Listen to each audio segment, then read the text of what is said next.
In Jerusalem, on the day of preparation, Roman authorities stood cold and unyielding. The governor Pontius Pilate brought Jesus out, a man flogged and humiliated, wearing a crown of thorns and a purple robe.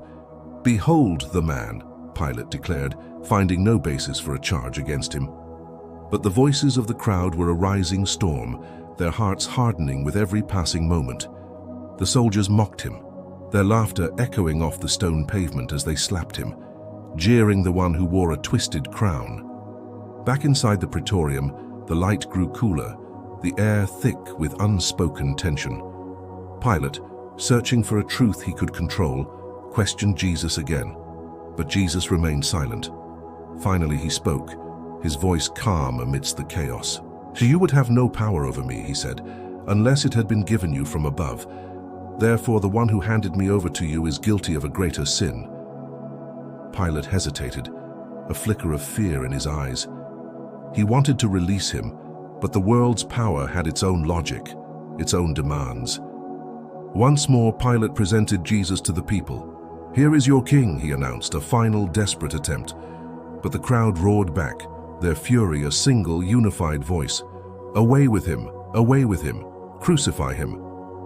Pilate, cornered, asked, "Shall I crucify your king?" The chief priests answered, their loyalty sworn to another throne, "We have no king but Caesar." And so at Golgotha, the stone pavement, the sentence was sealed.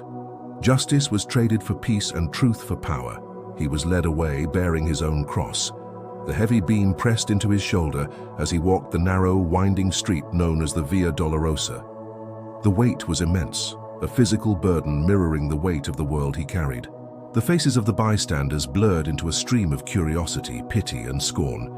He stumbled, but he rose, continuing the solemn procession toward his destination.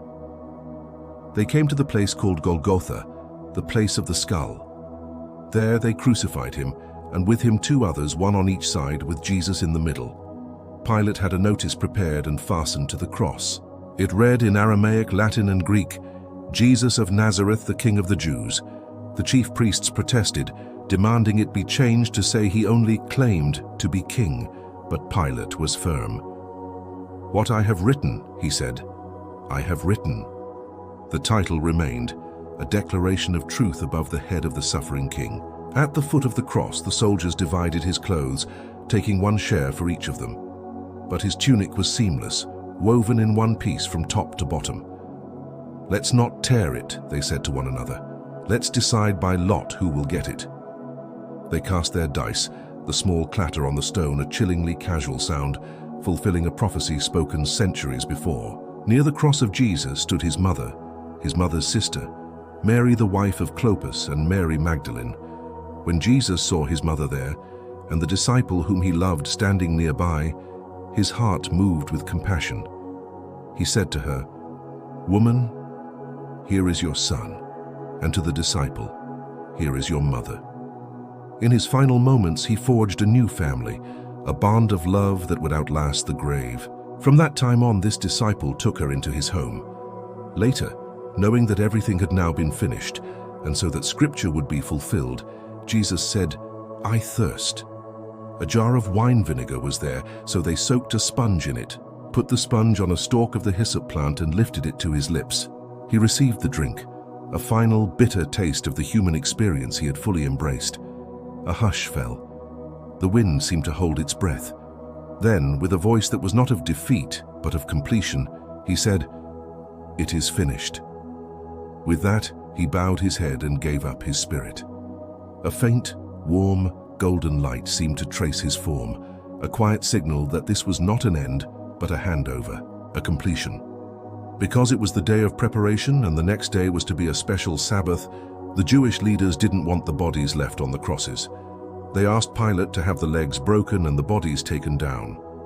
The soldiers came and broke the legs of the first man who had been crucified with Jesus, and then those of the other. But when they came to Jesus and found that he was already dead, they did not break his legs. Instead, one of the soldiers pierced Jesus' side with a spear, bringing a sudden flow of blood and water. The man who saw it has given testimony, and his testimony is true. He knows that he tells the truth, and he testifies so that you also may believe. These things happened so that the Scripture would be fulfilled. Not one of his bones will be broken, and, as another scripture says, they will look on the one they have pierced. As evening approached, a quiet devotion replaced the day's clamor. Joseph of Arimathea, a secret disciple of Jesus, bravely asked Pilate for the body. He was accompanied by Nicodemus, the man who had earlier come to Jesus at night. Nicodemus brought a mixture of myrrh and aloes, about 75 pounds worth.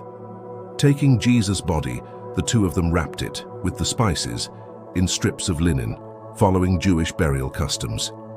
Their hands moved with reverence and love, performing this final act of service for their king.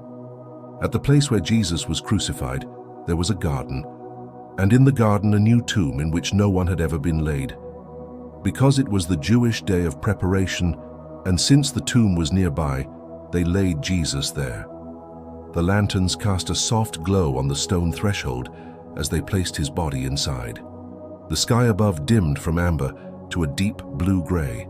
The stone was rolled. The garden fell into a deep, waiting silence. Olive leaves stirred in a faint breeze. The work was finished, yet it was just the beginning. Thank you for joining this reflection. If this story moved you, please consider subscribing for more scripture storytelling and teachings.